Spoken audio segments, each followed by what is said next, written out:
I'm back with a Batman shirt. So it's Wednesday and I want to talk to you about this show on... Oops. I wanted to talk to you about this show called Changing Faces, and you can see it on Netflix. It includes 6 episodes, all of which are around 20 minutes long. And in every episode you get to follow a patient, or a patient, because you don't call them clients, so maybe you do. I'm not sure, I'm gonna say patients. And you get to follow this patient throughout like consultment of like making them more attractive. I feel like it's such a weird word, but basically it's about plastic surgery. So it's about facelifts and eyebrow lifts and nose jobs and lip fillers and muscle relaxers in your like jaw, well, the muscles you have here. It's about that. And also teeth. It's about your teeth, because your smile apparently have to match your face and your face have to match your smile, so they're the same age. It sounds weird and yet very logical. So in every single episode, if you follow me on Twitter, you will know this because I've tweeted about it. In every episode, I get 2 thoughts. The exact same 2 thoughts. One, how the fuck can they afford these procedures? Like, it's tens of thousands upon thousands, maybe even $100,000. And this was in Australia, so it's Australian dollar, which I don't know exactly how much they differ, like how the currency is right now, but it's a shit ton of money. Like tens of thousands up to 100,000 and more dollars for like plastic surgery. It's sick.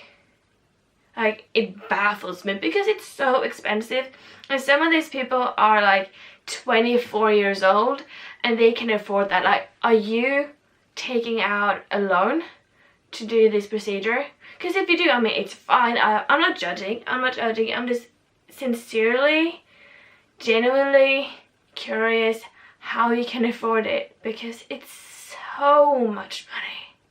Like, so much money. How can you afford it? It doesn't make sense, you know? It doesn't make sense, okay? And the second thought I always get is that at the end of the show, or at the end of the episode, they have a before and they have an after picture. And then before picture, they stand a bit more like, they have bad posture, like they're not straight. They don't stand with a straight back or shoulders back. They're a bit more like hunched over, a bit more like ball sack, I was about to say, but a bit more like hunched, and they have like their head like that instead of just like straight. I don't know, it's they have bad posture basically, and they're not smiling, they're just like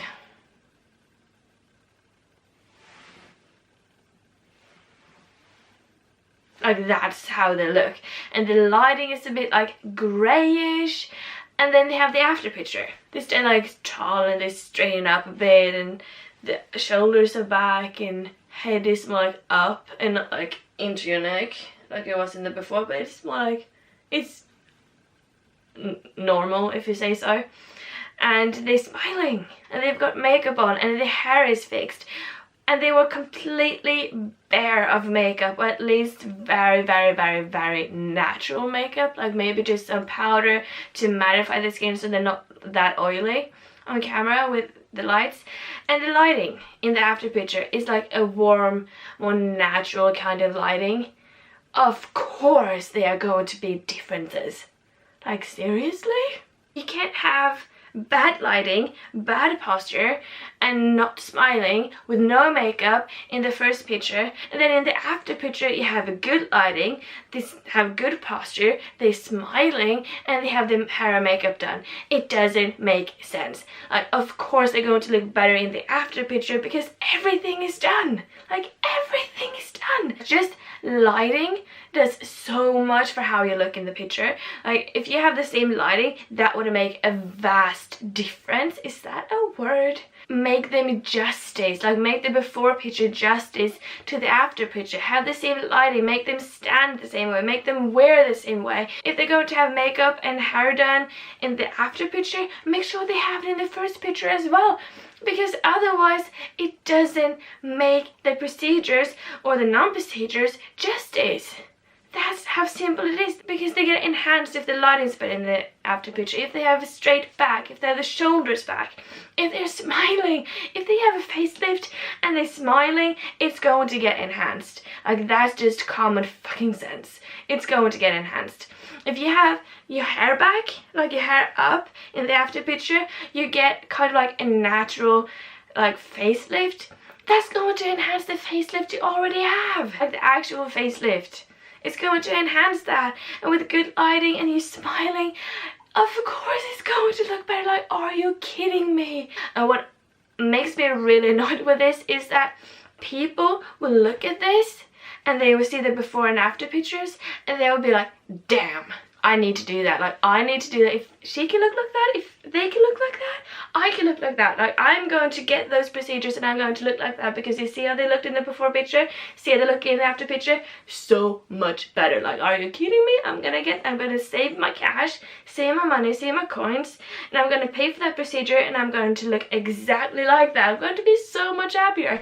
And you're just like, no, because the lighting and the staging and the arrangement of the pictures are completely different. Like, it's not even accurate. It's not accurate. Can you? Oh my god. It annoys me so much because it's false advertisement, and I know like every single freaking brand does false advertisement, but when it's something to do with your body, like changing your physique, even though some of them doesn't last forever, it's still like, it's a lot of money. It's a lot of money that they might not even have needed to consider, or no one needs to consider to have plastic surgery. If you want to have it, that's fine to do it. I don't judge you for doing it. What I'm judging is the pictures. I'm judging how they are being made and constructed and arranged. That's what I'm judging, not the people in the episodes, because like I said, I find it fascinating and interesting, but still the need to make the pictures more justice, the need to make the before pictures justice to the after pictures, and also the procedures justice to the pictures. Like, oh, so do you recommend this show? Yes or no? Yes, because I find it interesting and you get a bit of an inside look. But at the same time, no, because if you don't think about the before and after pictures and how like majorly different they are in quality and like how they arranged, then that can mess with your mind. So don't do it for that reason, or do watch it and have that, like, keep that in mind, because it's so important that you keep that in mind. I thought there was a spider and I got really scared. Shit. And also something that one of the doctors said, because we follow two doctors mainly, and one of the doctors, the orthodontist with the teeth, working with the teeth, he was like, there's no person I've met where I haven't seen something that I want to change, or that I could change or enhance or make them more beautiful. And I was like, I get it, but at the same time that's kind of sad, just seeing imperfections in everyone, just seeing ways to make them look better. I just find that a bit sad. I don't know, maybe that's just me. Anyway, that's all I have for you today. Thank you so much for watching. Leave a comment down below, what do you think about all of this, and if you have watched it, like, what do you think about the before and after pictures? I'm talking so fast right now. And yeah, give it a thumbs up. Keep an eye out for the next video, which will be out on Friday, I hope. Friday, might be one on Friday, possibly just on Sunday. I'm not sure yet, because there's some production that needs to be done for both videos actually. So there might not be a video on Sunday either. I will try. I'll do my best. I'll see you when I see you. Bye.